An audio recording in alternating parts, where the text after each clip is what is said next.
Welcome. Welcome to Shungite Designs by Karika. Do you like these earrings? Do you like this bracelet? They're Shungite. Let me show you more. Hey you guys, I hope all is well with you. I hope you're feeling good, because I sure am. Anyway, I would like to share something with you. I know there's so many different ways to benefit from Shungite, but as most of you should know by now, the reason I wear it and have it around me is to protect me from electromagnetic frequencies. That was it for me. I said, whoa, we really need that. So that was the main reason I use it. No, I didn't have a big story about how Shungite had helped me, because I hadn't really thought about it. All I knew that I was feeling good. So it wasn't like I was depressed. It was like I was like anxious. Like, whoa, what is tomorrow going to bring? What is tomorrow? But I wasn't feeling like that anymore. Once I started working with the Shungite, making the jewelry, because I'm touching it when I'm making it, and I'm wearing it too. So I was just chilled out. I was feeling pretty good. And it continued and continued, but I didn't click the dots. I didn't connect the dots. That's how, because I was wondering, I don't know how Shungite has helped me. Because when people would ask me, I would say, I don't know. I'm not trying to heal any illness or anything, so I don't know how it has helped me. But I know now. How did I find, because all this talk about all the different ways, I said, well, let me experiment with some of the different ways. What about the chakra balancing? Because you're supposed to be able to use the Shungite to balance your chakras. Supposedly, just having it around you is going to help balance the chakras. Well, I started with the root chakra. The root chakra, also called the Muladhara, that's the one that's at the bottom of your spine, and that's the one when you first get into, it depends on what type of yoga you're doing. You want to make that Kundalini rise, because supposedly when that Kundalini rise, it just balances everything out and gives you insights into this and that, and many times makes you a super person.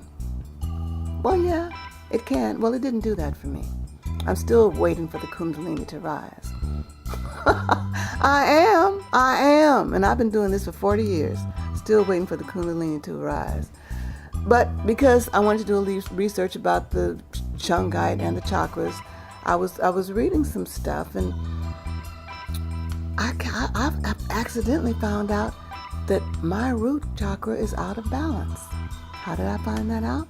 Well, in some of the stuff I was reading, it was saying that when your root chakra is out of balance, it can cause leg problems, lower back pain. Now, I rarely have lower back pain, but lately, I would say for, maybe months. But I didn't consider anything serious, because I could walk, I could still do my workouts, I could do, everything. But it was like this occasional thing that would just flare up. First it would be one leg, so I thought it was the left leg. Then it would flare over to the right leg. What the hell's going on? And then sometimes both legs. Now that's when I got concerned. When it was both legs at the same time, I said, okay, now what is this? I could not figure it out. I didn't know, because it wasn't the bone, it wasn't my joints. It was like a tendon or something. But what tendon? What tendon? What caused that? Well, I found out that when your root chakra is out of balance, it can cause these types of pains that I was having. Like, it was mostly the leg thing, like from my hip all the way down to my ankle. And then finally just settled on one leg, the left leg. So the right leg wasn't bothering me. But I do certain things. But I had done the other things. That's why it wasn't really bothering me. Okay, I'll tell you, like slapping, there's something that's very powerful. It was my legs. This thing down the side of my leg. And the tendons, I didn't know. I said, well, some kind of nerve damage or something's going on here.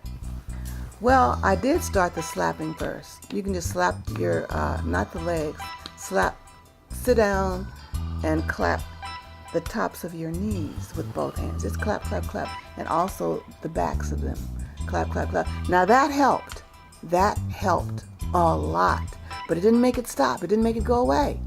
I mean, it would stop, but then it would sneak back up. So I was getting kind of sick of it, and I couldn't figure out what it was. But when I found out, my root chakra was out of balance. That's what did it. That's what was doing it. So how do you solve that? Once you know that it's you can do certain affirmations. Make up your own. Just make up your own. That's all they are. Something that you believe. Don't just say words. Like the Shungite is healing my whatever. But it's not. You have to feel it. You can't just say it. And get yourself into a state where you feel that, oh, it is, okay. Because if you're saying it and you're not feeling it, it's not going to work. It's not going to work.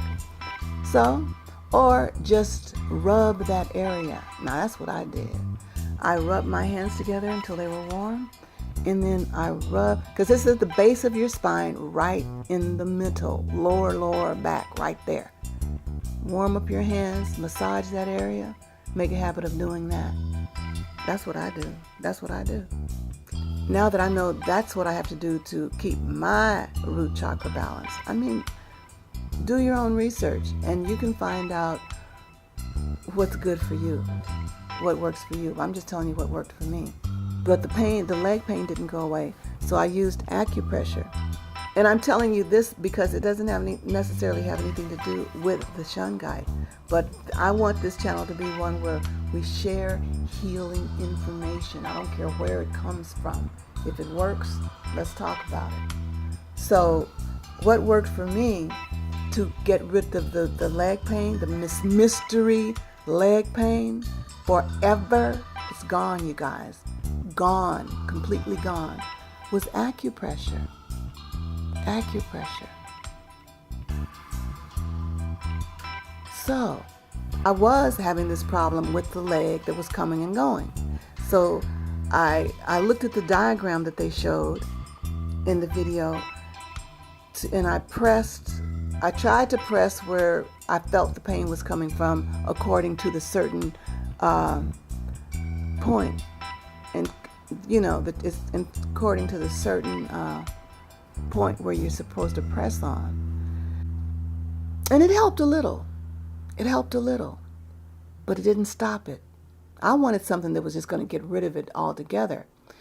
So since it kept on going, I said, well, let me watch this video again and look at the diagram so I can put my hands exactly where they say this pressure point is for, what's ailing me. In my, it turned out to be at the on the outside of my hip for this left pain, for this leg pain. But I mean, your pain might be somewhere else, but that's the whole point. I was going by what that diagram was showing, and then I realized, wait a minute, I gotta feel around on my own body in this area to find the exact spot, because I'd been doing it, and like I said, it'd been coming back. I said, I must not be finding the exact spot to press on. And I was right. I pressed around, and I felt a little pain. When I felt that pain, I said, aha, that's where I'm supposed to be pressing. So I did. And then I felt around, and found another point. I said, aha. So I pressed on these pressure points. Not that hard, just pressure, just a little pressure, not enough to hurt or strain your hand while you're doing it. And hold it there for at least 60 seconds, at least 1 minute. And how easy is that to do, you guys? How easy is that? And I'm telling you, it works. The pain is gone. It went away instantly. It did not come back. When I found the real spot, it went away immediately. Gone again, and it has not come back. It has not come back, you guys. Acupressure is great. The Shungite is great. Everything that can make us feel good, we need to avail ourselves of it and use it. I'm going back to the Shungite now. The Shungite has kept me Because it's just kept me balanced. And when I reflect back on it, I know me. I do get over things. I'll let things really disturb me, but I get over it and I'm fine. But the Shungite for me, has helped to keep me from even letting it get that far, where it's like, whoa, I hope these tips were helpful. And I'm telling you, it worked for me. So find out what works for you. That's all. Because we are self-healing machines. And never forget that. We are self-healing machines. Enjoy the rest of your day or night. And don't forget to feel good. Feel good. As good as you can. As long as you can. Every time you can. Feel good.